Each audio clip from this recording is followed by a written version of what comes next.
दोस्तों, आज हम सुनेंगे जंगल में चोरों की कहानी। कभी यह कहानी आपको अच्छी लगती है तो आप इसे सब्सक्राइब करें और लाइक करें और अपने दोस्त को शेयर करें। विलोवुड का जंगल हमेशा अपनी शांति और हरे भरे माहौल के लिए जाना जाता था। यहाँ के जानवरों का जीवन खुशहाल था, लेकिन हाल के दिनों में जंगल में कुछ अजीब घटनाएं होने लगी।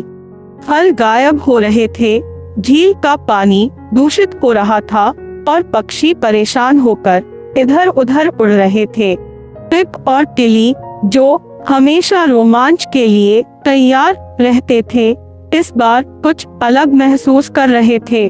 जंगल के जानवरों ने उनसे मदद मांगी। हमारे जंगल में कोई चोर आ गया है, हमें पता लगाना होगा कि यह सब कौन कर रहा है।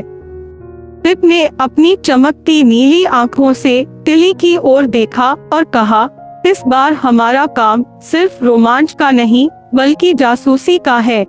हमें जंगल को सुरक्षित करना होगा।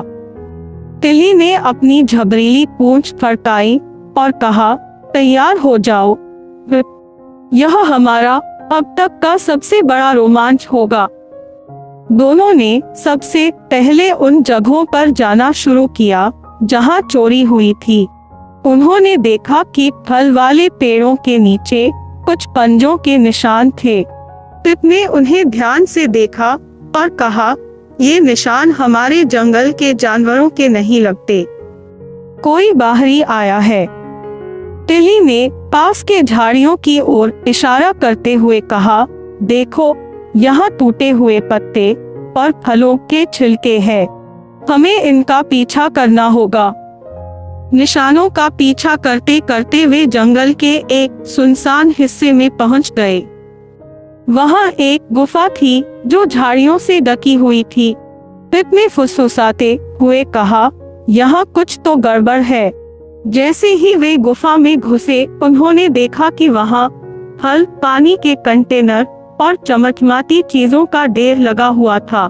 गुफा के कोने में एक बड़ा भालू बैठा था जो इन सब चीजों को ध्यान से गिन रहा था। तो ये है हमारा चोर, पिप ने धीरे से कहा। टिली ने धीरे धीरे गुफा का मुआयना करते हुए कहा, यह भालू अकेला नहीं हो सकता। किसी और की मदद से ही यह इतना सारा सामान चुरा रहा है। हमें इसके साथियों का भी पता लगाना होगा। भालू ने अचानक उनकी आहट सुन ली और गरजते हुए उनकी ओर बढ़ा। पिप ने तेजी से एक तरफ छलांग लगाई और टिली ने पास पड़े पत्थरों से भालू का ध्यान भटकाने की कोशिश की।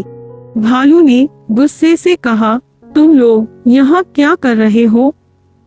यह जगह मेरी है, जाओ, नहीं तो अच्छा नहीं होगा।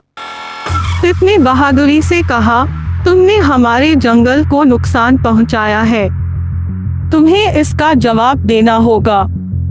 भालू ने हमला करने की कोशिश की, लेकिन टिली ने अपनी चपलता का इस्तेमाल करते हुए उसे पीछे हटने पर मजबूर कर दिया। गुफा के अंदर ही अंदर एक और दरवाजा था जो किसी गुप्त सुरंग की ओर जाता था। पिप और टिली ने देखा कि वहां से कुछ और जानवर बाहर निकलने की कोशिश कर रहे थे। सुरंग के अंदर उन्होंने पाया कि भालू के साथ एक चालाक लोमड़ी और कुछ जंगली गीदड़ भी इस चोरी में शामिल थे।